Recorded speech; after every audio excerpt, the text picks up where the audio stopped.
An item you may not have read about this week is the Great Wharfdale Street mystery in Earls Court. Somebody phoned us about it yesterday, and we sent John to find out.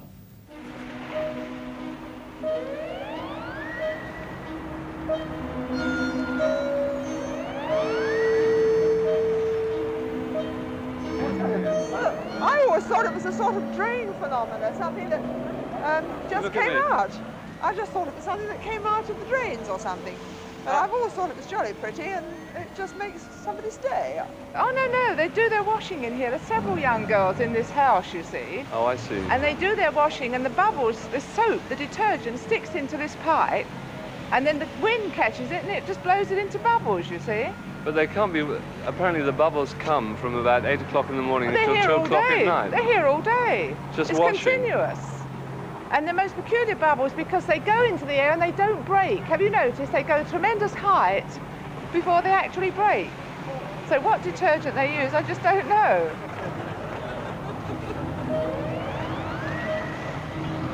Well, anyway, What do you think they are?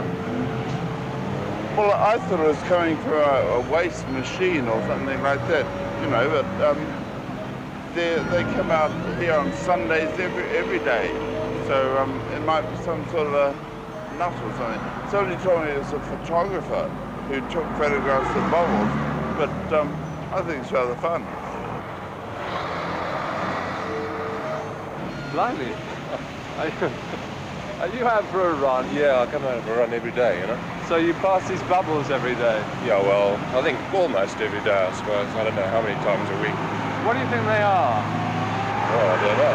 I thought it was some sort of factory or something releasing these bubbles. I didn't know, really. Do you like them? They don't annoy me, no. Well, if I told you there was a man behind there blowing them, would you believe me? No, I don't think so. Well, there really is. Is there? Yeah. If I told you there was actually a man behind there blowing them, would you believe me? Well, in London, I think, you know, yes, you know, quite capable of doing anything in this country. If I told you there's a man down there who's blowing those bubbles, would you believe me? No. No. There really is. Really? Well, really? What do you think of the man who's blowing the bubbles? Well, it must be in the course of his business. I'm Englishman, I'm German, but I've seen these bubbles every day. I think it's a nice joke. Do you like them? Yeah, very. What do you think of a man who sits down there blowing bubbles all day? Oh, I think he is not bubbling the whole day.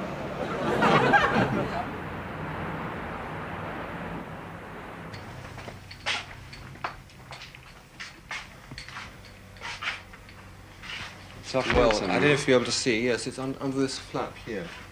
What happens is I have a little loop of wire on the end of a long arm, and it dips right down into a can of bubble liquid. And then as it comes up, there's a little fan that blows across it, you know, just like you blow with your mouth, and out comes the bubbles. What made you think of blowing bubbles out into the street? Well, I've studied engineering for 4 years, and I wanted to do something really useless, and I think I've done it. Actually, it proved kind of useful to us.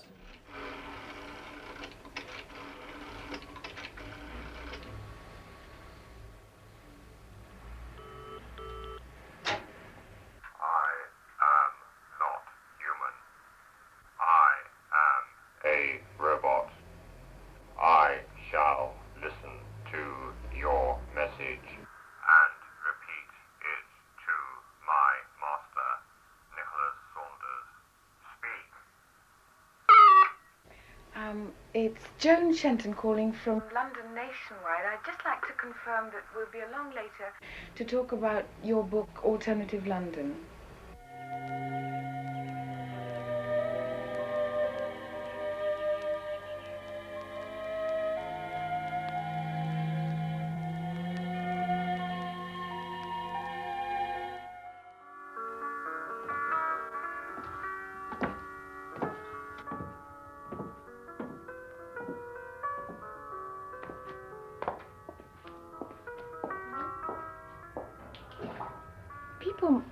Some people, I suppose, would call you eccentric.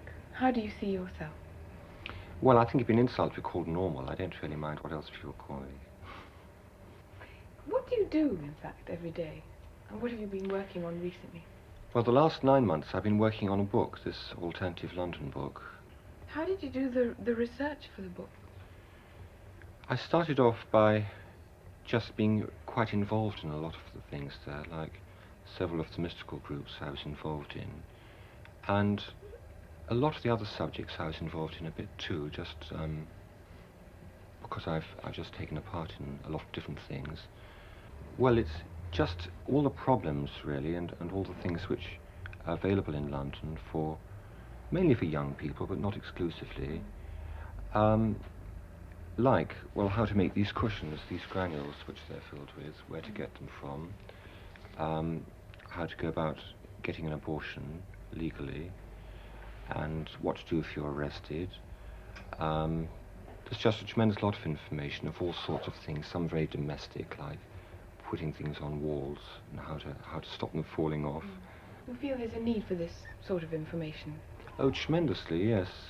I think there's a lot of young people in London who really are a bit lost and don't fulfill themselves because they just don't know what's available. All they get is the ads for, you know, strip shows and cinemas and so on, but there's a lot more to London than that. The bubble blower was Nicholas Saunders, and John wondered what he was doing now. Also, he found out.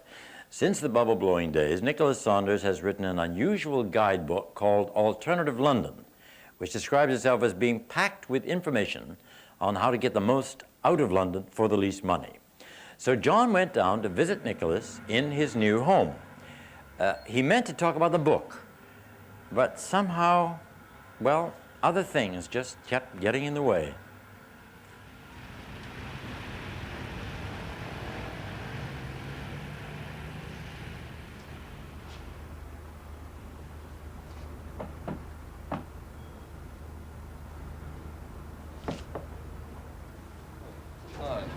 Is Nick in? Yes, he is. He's still in bed. Want to come in? Yes, please.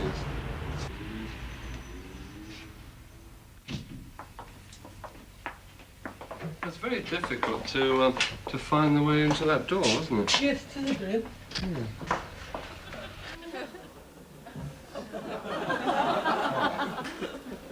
Hello. What shape is this? Well, it's like the inside of an egg. Easter's coming soon. What's going to break out at Easter? Me. Oh, that's great. That's it here? Yes, do. What's that over there? Oh, that's a spare bedroom. Yes, that's right. There's the mandarin ducks.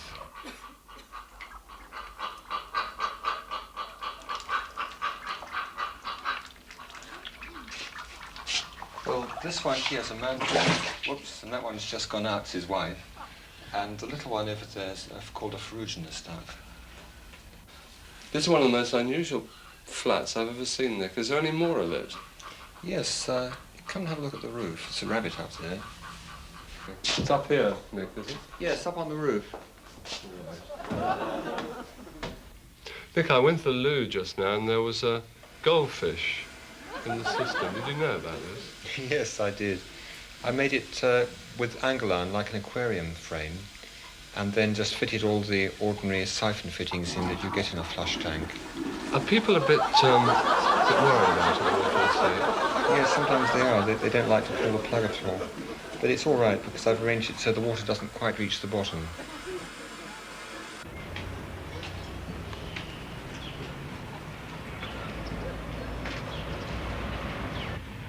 Ah, the rabbit. Why did you get a rabbit up here, Nick? It's because I put grass on the roof here, and I have to keep it down somehow, so he's a sort of normal. What's that over? What's that here? That's a swing. I had some spare scaffolding when I finished building here, and so I put it up into a big swing, because I really like swinging around. I think the swing is the last straw. What do the neighbours think of them? When I first tried out this swing, when I built it, one of the neighbours stuck his head out of the window over there, and he said, "Now I've seen everything." All right, the neighbor was probably bragging. And,